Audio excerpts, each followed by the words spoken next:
was the opening of Prelude number 11 in B major, Rachmaninoff's beautiful, tender, and profound prelude from the Opus 32 Preludes.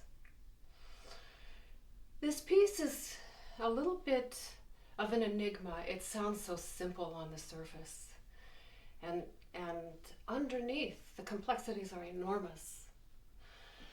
So in the key of B major, what he's doing, following Prelude number 10, which was B minor, he subtly shifts into the major, using the same Siciliano rhythm that number 10 had, which I found very interesting.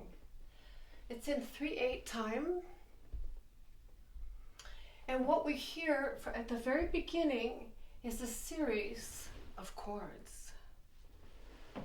And they make this arrangement of 6 different chords. The first one is B major in second inversion. The second is E major with an added 6th in E major 6. The third is the B major again. The fourth is E major. And the fifth is D sharp minor. And the final 6th is G sharp minor. Now that's only 4 measures long, with a lot of chordal changes. He's basically started in the major key and ended on the relative minor, G sharp minor. And that pattern he's going to continue for so much of the piece. We're going to see cadences of G sharp minor over and over and over again. Now, those 6 chords are, interestingly enough, grouped in pairs. And this is how I think of this. The first B major resolves like that. The second pair and the third pair. And you can see that the upward notes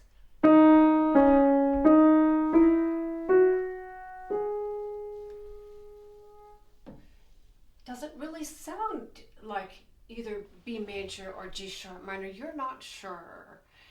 This is this betwixt in between that he's going to set up with the most unusual harmonic language on this. Now what we have in the bass, if I play the left hand alone, we start with the simple octave in B. The upbeat that starts on the 3-1. 3 1 2 3 1 2 3 1 2 3 1 2 3 1 2 3. Then it repeats exactly.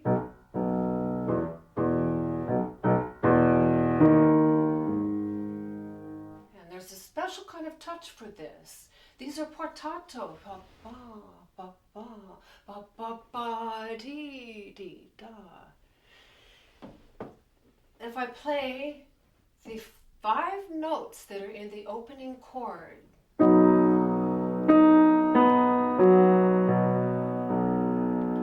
play the 5 notes on the next chord. This is a wonderful way of getting your fingers around the feeling of what's in here.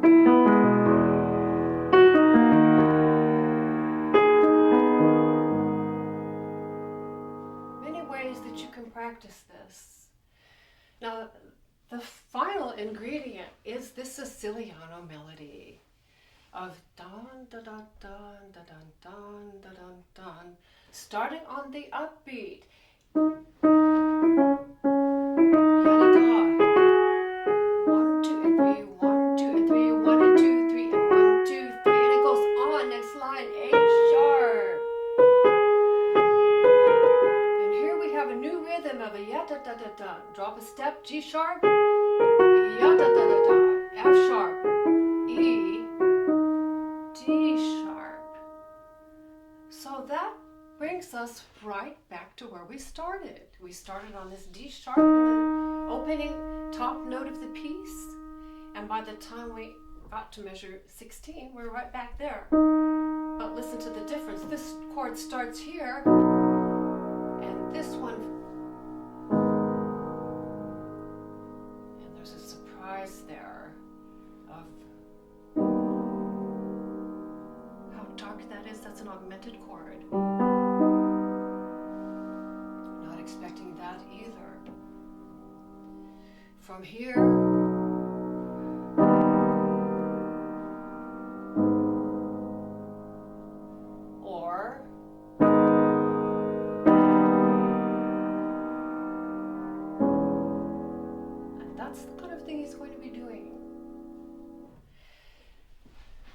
what I'm looking at here is a brand new engraving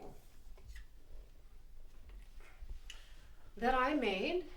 I made up the concepts many years ago, at least a decade ago, using the 11-inch by 17-inch horizontal landscape format. I'm able to get very long expanses of measures without having to jump to the next line. I basically get uninterrupted phrases. You can see that this is highly marked up for the lesson. Your version for your chart, this is on 3 pages, comes black and white like this. And look at all the open space we have.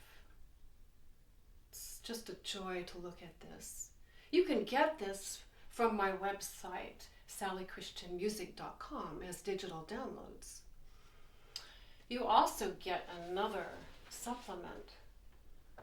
I'm going to show you right now because it made such a difference for me getting my head around this piece. And it is this, the color satellite view structural analysis. I just adore this because it shows so much of what is in the piece. With all of these color blocks that I've done, let me just take my protractor here because this is a quick overview I want to give you before we get into the lesson so you can see where we're going with this piece and how many different components there are to it that belie the ear. It sounds so simple. It sounds pretty much like a continuous cycle of the same material, but really it's extraordinarily complex. So we started off with our opening 4 measures, which I put in the pink box. I call it theme 1. And you can see the chords that we have, the B major, the tonic. Then he went to the E major. Now that was the subdominant, the 4th scale degree. He's using a lot of the 4th scale degree and also the interval of a 4th. And then at the end of that first 4 measure group, we had our cadence, D sharp minor to G sharp minor. And then the whole thing repeated again. And then we had the second system. These are all systems here of 8 measures. I've shown you how many measures there are per system also. And this now comes to what I think you'll find extraordinarily helpful. I have put in suggested phrase marks in dashed lines above here. This is not in the original music. This is how I think of this and how I've analyzed it to understand how each of these long systems work and what he's doing. This is really amazing. I've never seen, of all 13 of these preludes, any of them that are constructed like this. This all comes to a cadence. You have a short 4 measures, cadence to G sharp minor, back to the relative major B major, 4 more measures, cadence or ending to G sharp minor. Then you have an 8 measure that ends again G sharp minor and the surprise harmony of the augmented. Then we have another here. This grouping ends G sharp minor cadence. And this one ends here with the surprise 251, which brings us back to home. And this in the pink box here and here is identical. Really wonderful. So this is all one big section to get your mind around. This begins the next big section in the pink, but instead of pink and pink like we had here, it's pink and then goes on to this B major cadence, up to the major. And then comes a spectacular descent of 9 measures. Down and down and down and down the soprano line goes. 13 measures all together. Midway there's an overlap with more ideas in the development section, if you would call it a development section. It isn't really. This is all seamless. You can't even tell that a new idea is beginning, and that's all in the blue box and goes up here. And then look at this. I was just amazed that he has done exactly this green box here and here, identical material. And I put here, first time it goes this way, second time it goes that way. This is a reflection of that with this beautiful star graphic I used for the first time. I'm always experimenting with different graphics on this because I love art and I like visuals because it helps me to remember. Visuals for me are a type of mnemonic. And when you go to learn the piece, I think this will help you too because you have a map of the piece. This is amazing here. This is constructed with very much mirror images. This happened to be in the E major key area, and this started on the relative minor of that, C sharp minor. So we'll get into those. Then the yellow box I put because it's golden for me. This is the moment in the piece of spectacular inspiration and divinity. It's not like anything else in the piece. It's a standalone of 8 measures. And then we have our 15 measure concluding section of the piece with an overlap in here too. Overlap of ideas here and here. Makes you want to get started, doesn't it? I hope it does. So now let's start back at the beginning and look at that first pink box and how it sounds again now. Always take a breath before you begin. And I find it helpful if you can say the rhythm of the Siciliano to yourself in this piece. Ya da da da da da da ya da da da da da ya da da da da da ya da da da da da ya da da da da da da ya da da da da da ya da da yum bum bum. That's being a conductor, isn't it? And everything starts with breathing. You believe it, but breathing. If a pianist breathes and shapes, your playing will be so completely different than if you just do the strict counting. It's all motivated by the breath. And the phrasings on this with those dashed lines that I indicated are your breaths, how you think of it. And to start now, it is the upbeat. And I like to think of the upbeat as on your toes, with the dancer in this position. Yeah, dun, da da dun, da da da. So make your arms dance. Come from high and stroke the keys. This is difficult to do to make it sound beautiful, but it's a staccato with a line over, a little slur, and then a dash. That's portato. It's a long staccato, bo-bo, with a dash at the end. So I hear it as a cushion of air. We are ba, ba, ba, ba, ba, ba.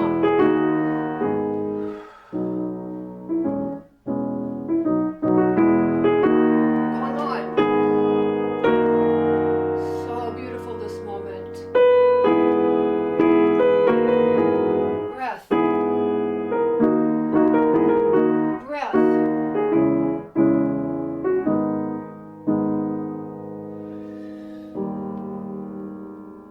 Come on. Ah, isn't that gorgeous? So you're not expecting that. Drop it down and repeat.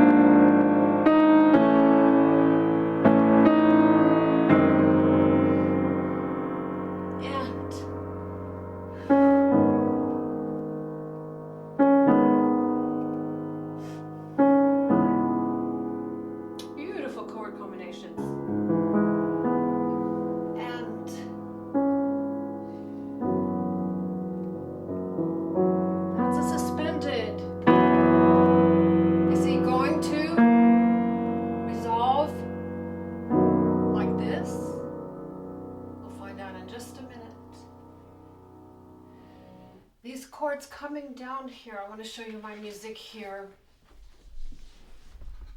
I put these orange boxes around them, and you'll see on your satellite view, your color satellite view, you also see those boxes, because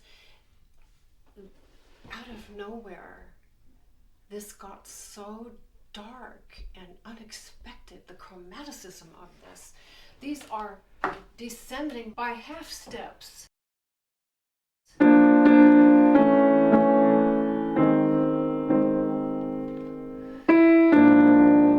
But the whole step is above.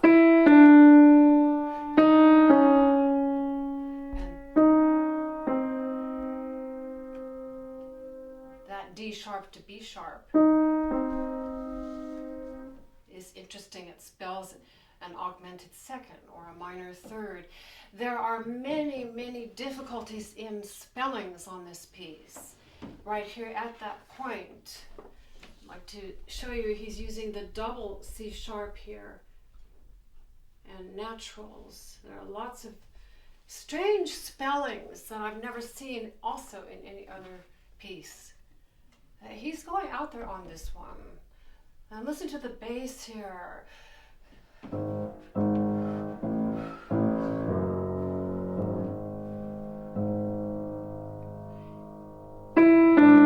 Listen to this dissonance.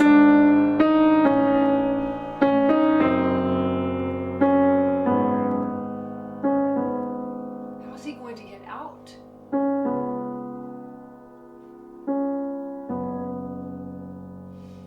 Like this. And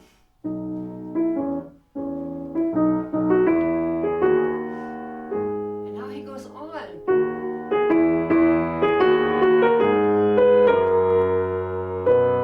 Now what am I doing here? I'm taking the outer top part and the bottom part, part 1 and part 5, to show you now how I like to do a lot of different types of voice analyses on this in practicing. We know there are 5 parts: soprano, alto, tenor, tenor, bass. So by taking a combination, let's take just this tenor 1 and the bass.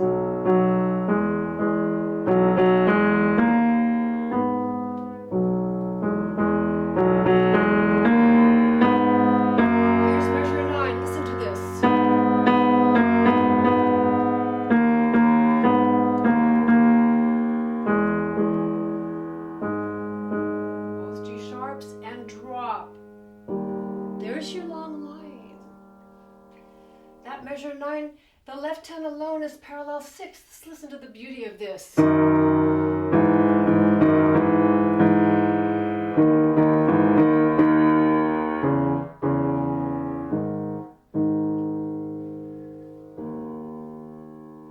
right hand.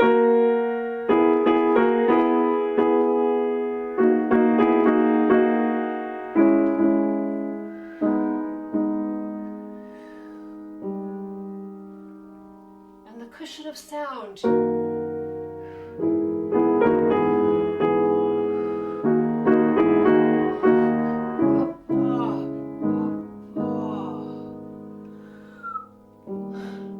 Inhale, whistle.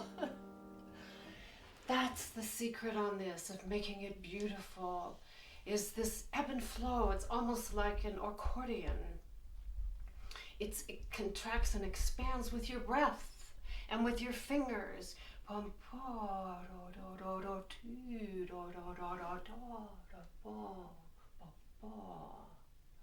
I think this is the most vocal of any of these pieces without that element of the cushioned sounds. He wants that with the portato that he's writing all over the place. Now, measure 30. Going on.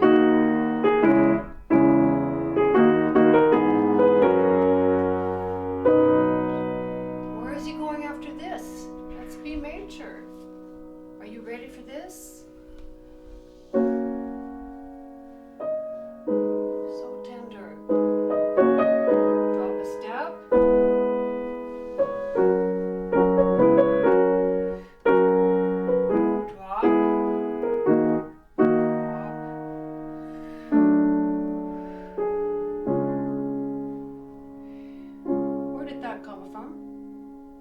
sharp major. That's the second scale degree. But we're not done. A minor.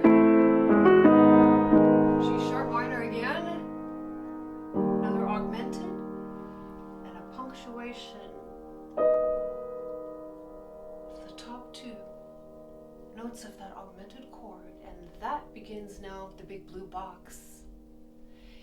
And we have meter changes. We get out of the 3/8 rhythm at that moment. Goes to 6/8. Going on.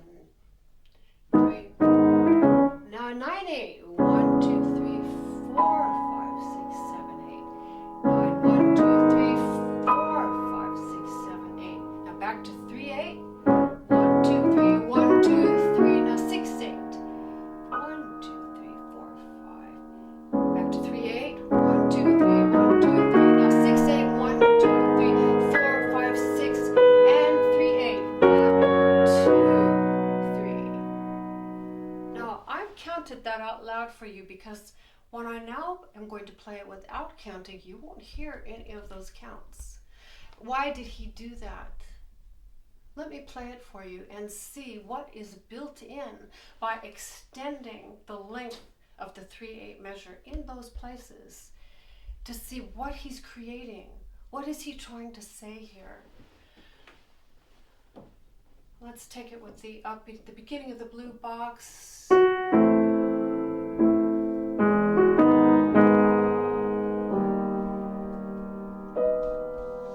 It's asking a question.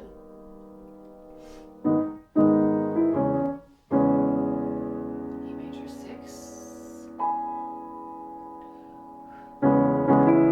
G sharp minor. Prisms. D sharp minor. See, he's exploring with all the same chords we had at the beginning.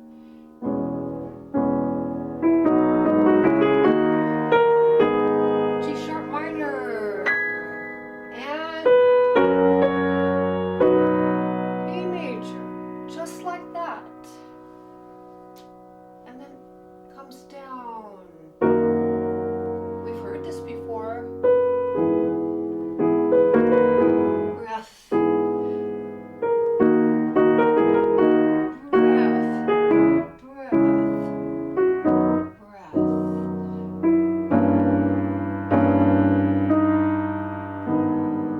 So sad there. Now that's our second green box.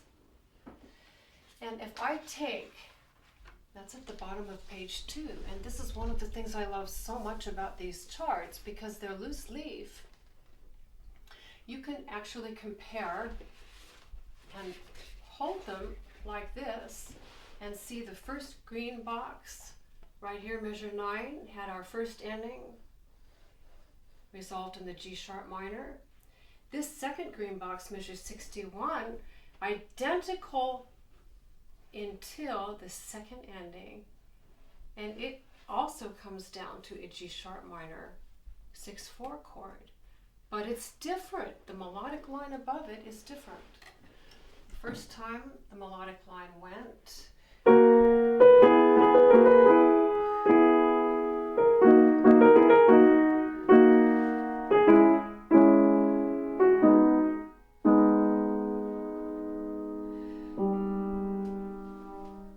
time, measure 61, and I'm playing this again so you can watch my hands and the technique on this. There's a lot of stroking on this. This is half of playing this piece. It's developing a technique that's going to bring out the pliability of it and the singing quality. Second time, green box. It's identical.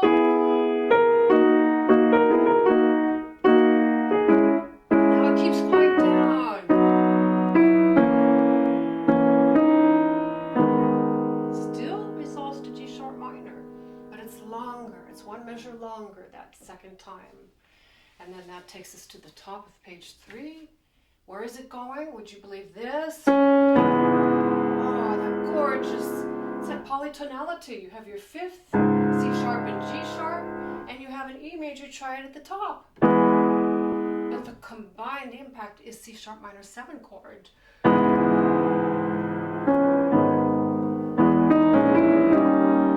Next 2 measure phrase drops pianissimo, subito piano, E minor. And the closing 3 measure phrase,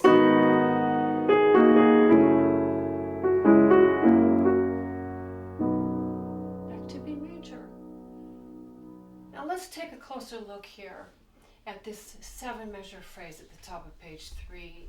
This started off in our C sharp minor tonality. I'm going to block the main chords.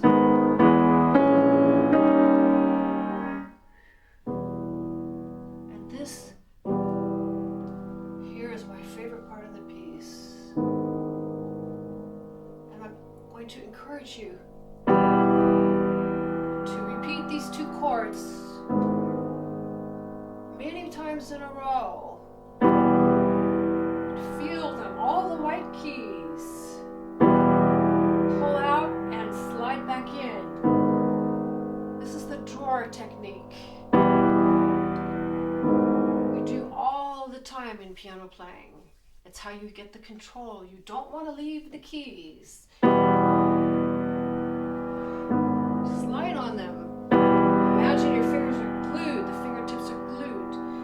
And another trick I do, I love this trick, I take my flat part of the thumb and I hook it here, hanging on, and look, I can sneak up with my tip of the thumb and have perfect legato from this E to the D sharp. We want that.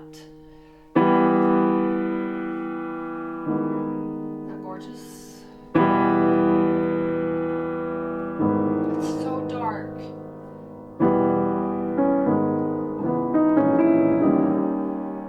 Now we're going to play it in context because I want you to hear the 7 measures of a whole universe in these 7 measures going so dark.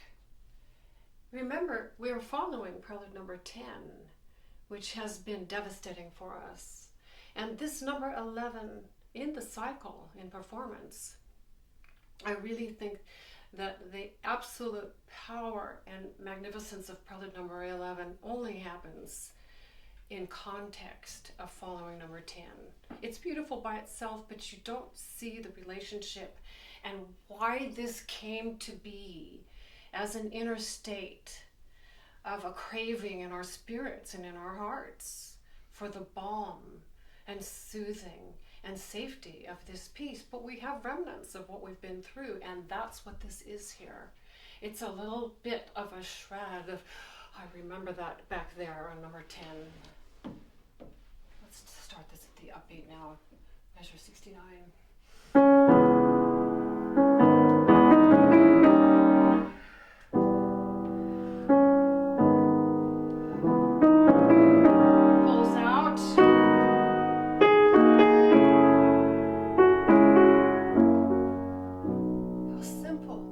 Just a 5-1.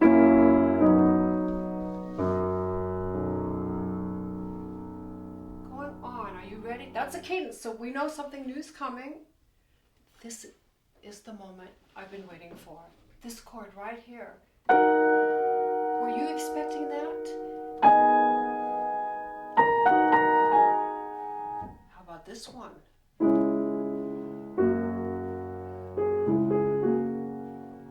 This one. And finally,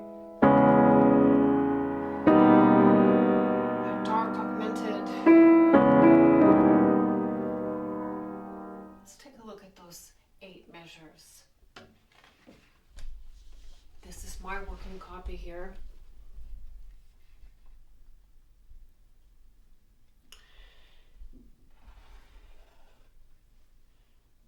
Now, I've been playing this piece for 20 years plus, and I always heard it in measures 2, 2, 2, and 2.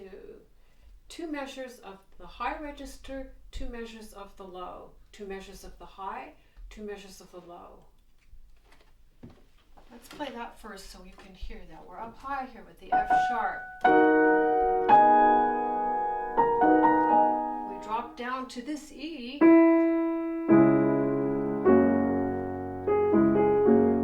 Jump up to this D sharp. I'm saying this because you need to know these jumps and watch them. And finally down to the C sharp.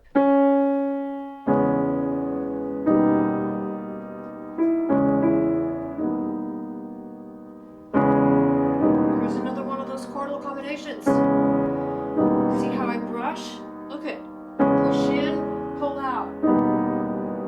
You get control that way. It's really a joy to play this like that. Now this is the part I want to show you.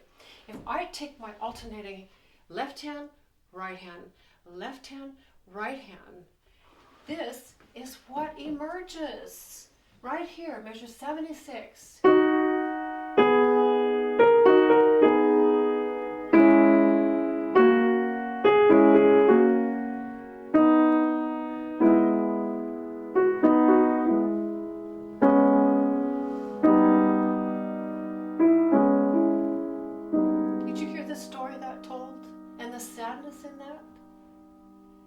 If I take the other parts, the right hand, left, right, left, this is what we have.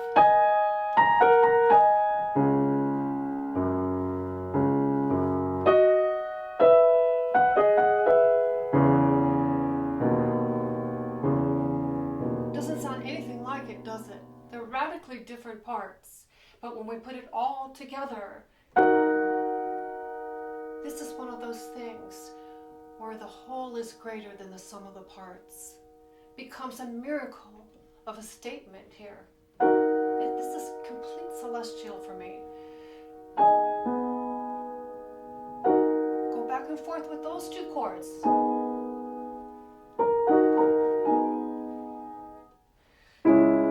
These 2 chords. These 2.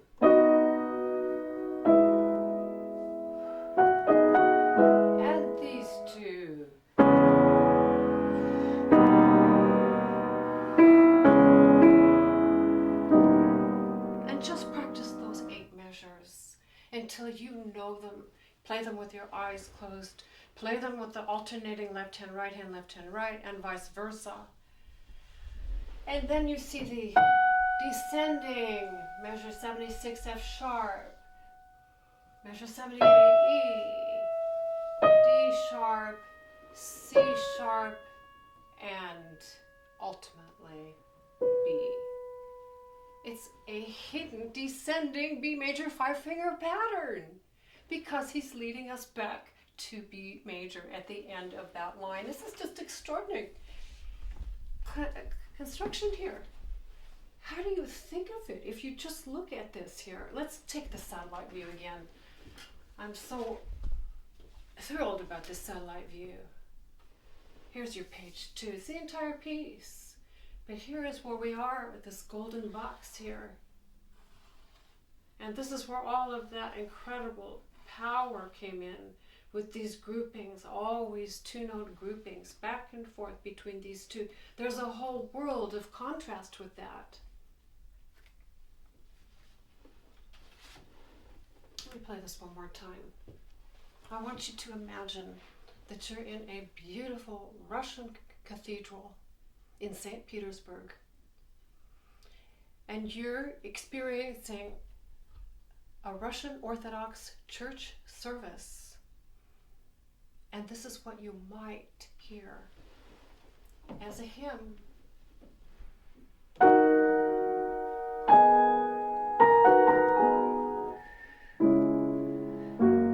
Listen to this beautiful.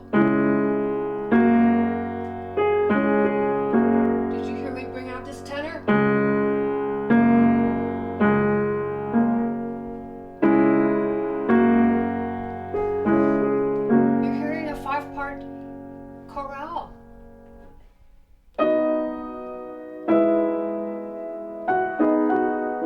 This is what Rachmaninoff heard.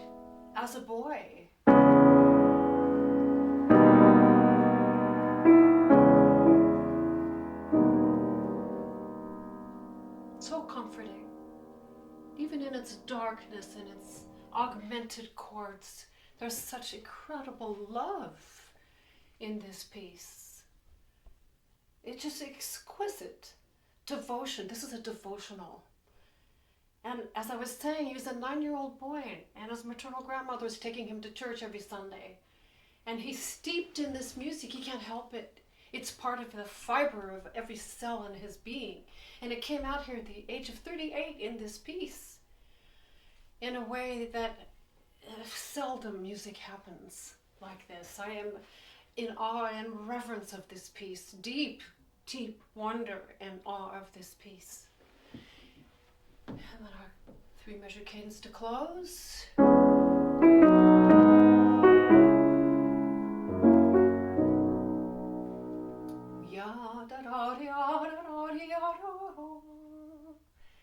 What was different about the 8 measures, I need to say one last thing about the yellow box there, the celestial measures, is the first time it starts with a long note, and how different that sounds.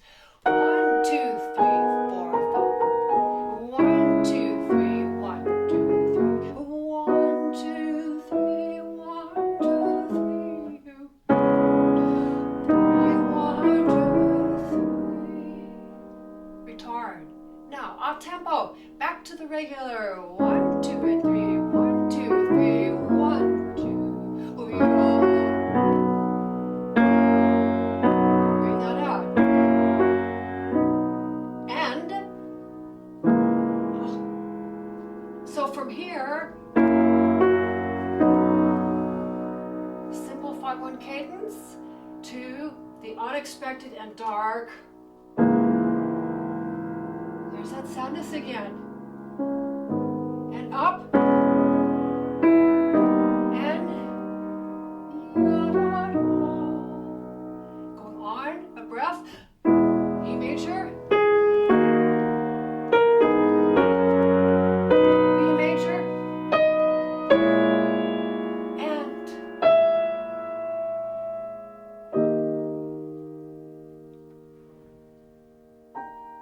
one last, I call these descants, all these thirds that we had in the blue box.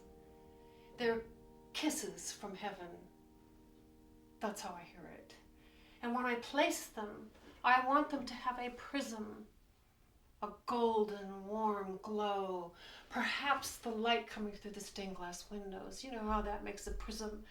And the light comes through just so at certain times of day with stained glass windows. That's why they were built that way, as a reminder to us. What is this all about? We're not alone. Now this last line, back to the music here, music and philosophy and our ideas of humanity, all of this is what music is for me. And what a wonderful format to have it in. This is one gigantic ascending phrase. And if I take your satellite view and show you what I did with this last one, and I gave a label to it, it's right here. Rapid chord changes, you get this in your chart. All of these chords have been carefully analyzed and put in for you, of all the 2-note pairs and the progression. Now above this I wrote melismatic like ascending melodic phrase. Well, what does that mean? Melismatic. And I put it all in a dashed line like that because it's one continuous thought and breath. Well, a melisma is a type of Gregorian chant. Melismatic chant is when they take one vowel and they go on and on and on. Yes, maybe, you hear that in modern day gospel and jazz, scat singing. That's been around forever. It's an homage. It comes pure improvisation from the heart and the spirit. Religious fervor or incantation. That's what I'm getting at with this piece. That's what I think so much. And if I'm going over a little bit into an area that you don't agree with, please allow me to speak my heart on this If you resonate with it, great, and if you don't, I totally respect that, but I think that's in here. This is the soprano line of the Sicilian, measure 87. Breath.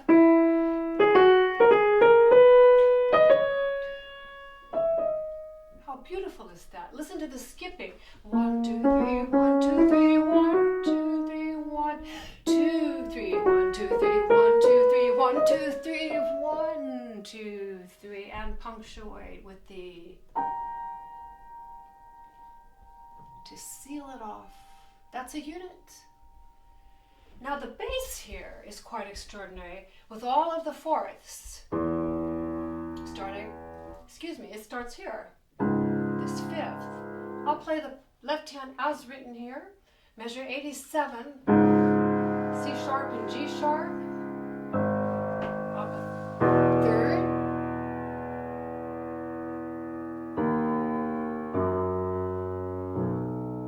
There's a 5-1 cadence, isn't it? F sharp to B. Let's do that again.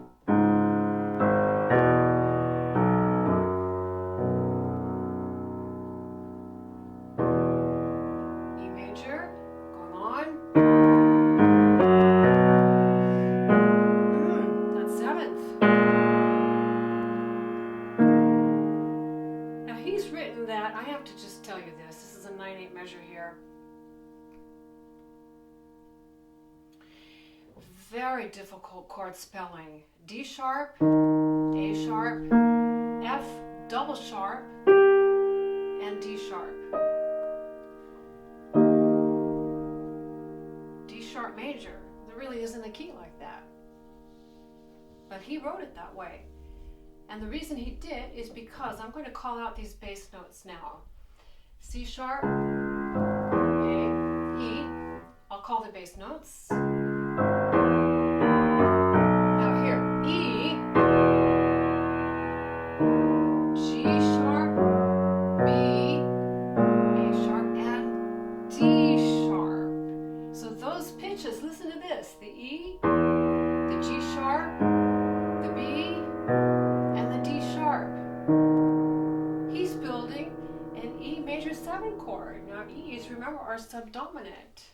It's a jazz chord. What a gorgeous way, and that's where he's resolving.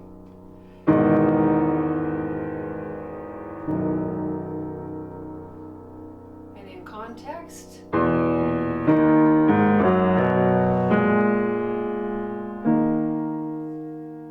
I hear the chanting.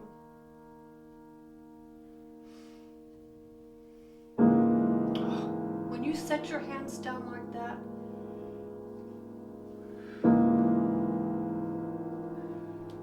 blocking, here are your pairs.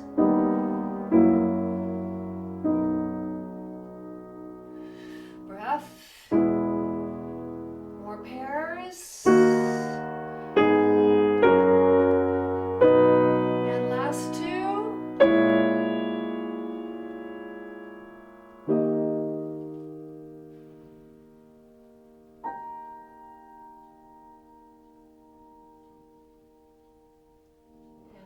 Together as written.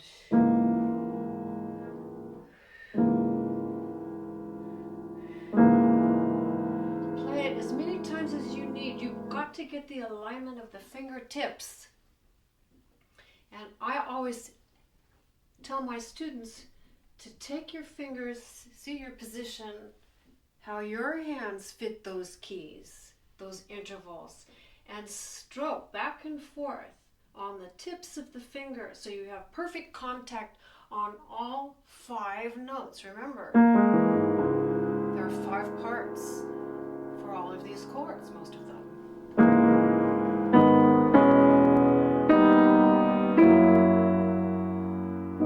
See, that's a unit cadence on B major.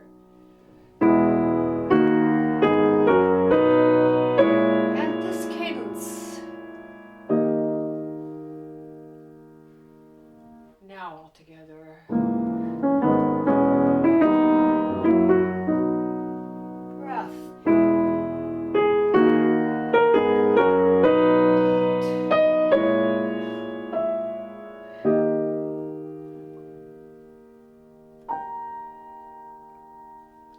opening measure. It has to ring, hold, listen to it blend. Back to 3/8, here's your final concluding cadence. And this is just exactly the rhythm of the opening of the piece. Da ya da da da da da ya da da.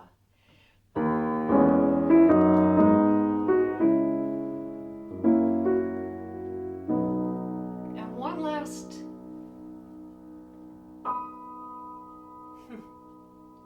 all by itself. Rest in the left hand. And a fermata over the top note there. So exquisite. That B major.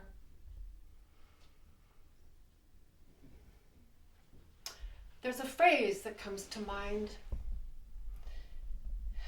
When the spirit works with the hand, we have art.